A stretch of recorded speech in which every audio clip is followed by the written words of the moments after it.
Hey everybody, it's Kelly. Welcome back to another episode of Ask a Therapist.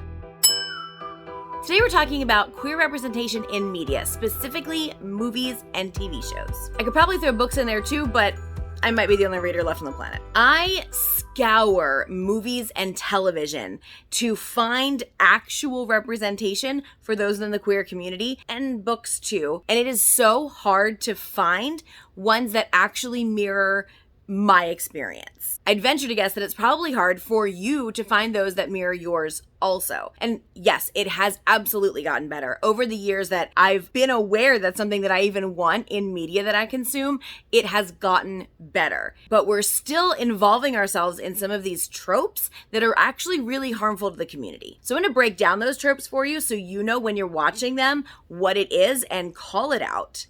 Because maybe once we start calling out these tropes, we'll be able to see better representation, more accurate representation, and more positive representation. I don't know if you're familiar or not with the term bury your gays. That is the term that has applied to media and how they have treated those in the LGBTQIA+ community for years. This trope goes back to the idea that gay characters are expendable because they're not heterosexual. They're easier to get rid of, and the audience isn't going to hate the producers as much because they, weren't normal in the first place. The way it's phrased a lot of times in production rooms is they serve less of a purpose comparatively to their heterosexual counterparts.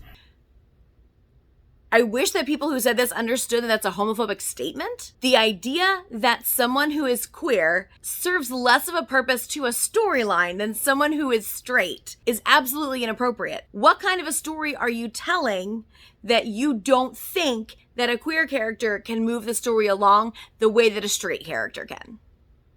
What stories are out there that do not resonate across the board with everyone when you boil it down to the base emotions of the stories we're telling? The evolution of this trope started with the depraved homosexual. So the depraved homosexual is the idea that the evil character, the bad character, would always be gay, would always present as queer. Once that character got what was coming to them, then the viewers would understand that it's not okay to be gay. And because it's not okay, and because this evil character has gotten what was coming to them, you should know that being straight is the only way to win at life. Part of this trope is moved forward by the idea that sexuality is wrong unless it is through the lens of the straight male gaze.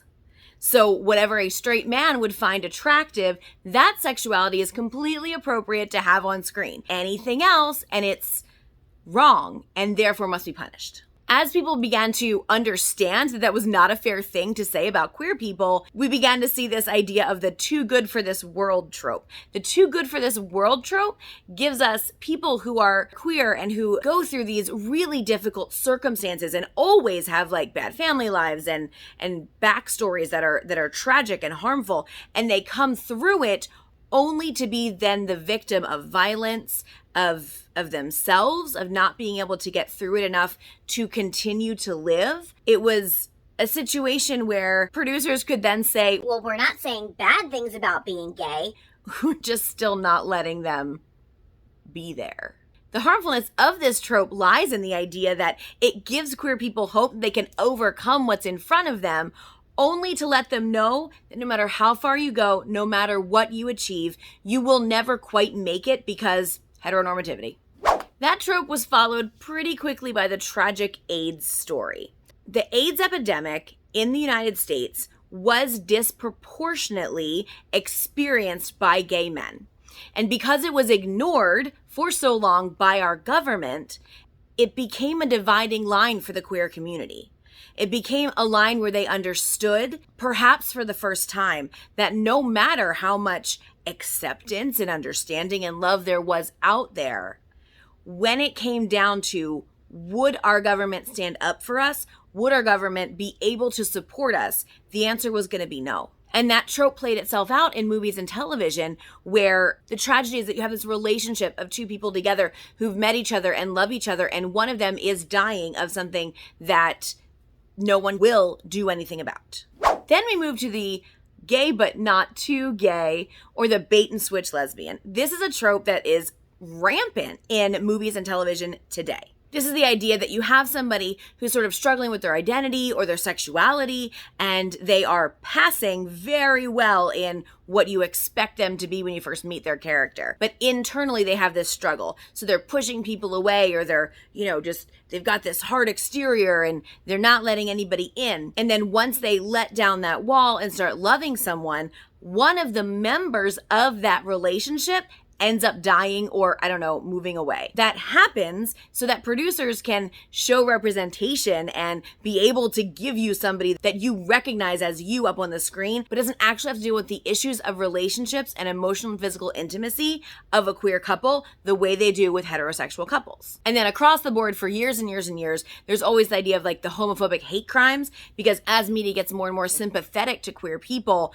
the idea of putting a hate crime on somebody is an instant catch, because you get to still give people that idea that being gay is not entirely acceptable because there's still people who are going to hate you, and then you also get to have people sympathetic for your character. These are important to know and to learn about, because it is up to those of us who want to see ourselves represented on screen, big and little. We have to be pushing back against this and saying we're not okay with these happening. We also end up scouring television for representation of ourselves somewhere. The problem is most of the big buck money is not going to shows that highlight in a prominent way any of these types of relationships. Most of the money of shows is going to shows that maybe have a side storyline of a queer character or a queer couple, even more rare. Their main storyline is about a heterosexual relationship, about a heteronormative message,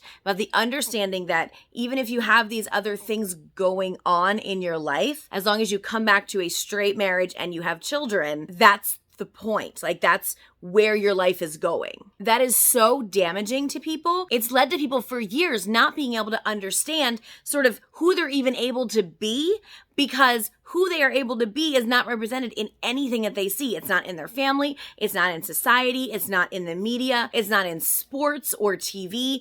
It's nowhere. So how do you know in those early stages of figuring out who you are, how do you know that it's even an option to be who you are? Because of this, we need to be giving ourselves permission to be looking everywhere we can for these queer storylines, different TV shows, streaming platforms, supporting independent shows that maybe don't get the money from networks, but they tell the stories that we need told. Because the more our stories get told and the more we understand ourselves and each other, the more we can fight this marginalization of our community and be able to stand as members of mainstream communities, not have to worry about whether or not the courts are going to take away our rights to exist or be married to who we want to be married to, or, get actual health care for the things we need healthcare for. Because make no mistake about it, the reason that it is seen by the decision makers that these are even remotely acceptable things to do is because they've never had to be the one that can't see themselves in everything they do. Look at the people who are making these decisions. Who are they? They are majority people. They are people who it's never occurred to them that anybody would take away their right to know who they are, their right to use pronouns that fit who they are, their right to use their names or to date who they want or to be friends even with who they want and not have to worry if their friends' parents are going to accept them as that child's friend. Being who we are should not be harder than it is for those in the cishet community. Right now, it very much is. So supporting one another, finding those stories that fit, that help you to be hopeful about your future and about the future of your community, of this beautiful queer tapestry that we're making. Finding those stories and making them your own is so essential to self-actualizing and being able to be the person that you know yourself to be able to be. So I want to encourage you to go ahead and drop below in the comments some of those stories, shows, movies that have really resonated with you and what they've meant to you, maybe even how they've helped you to learn who you are and how others can also see those stories. That's it for today. Thank you so much for being here. I will talk to you again next week, and until then, take care of yourselves and each other.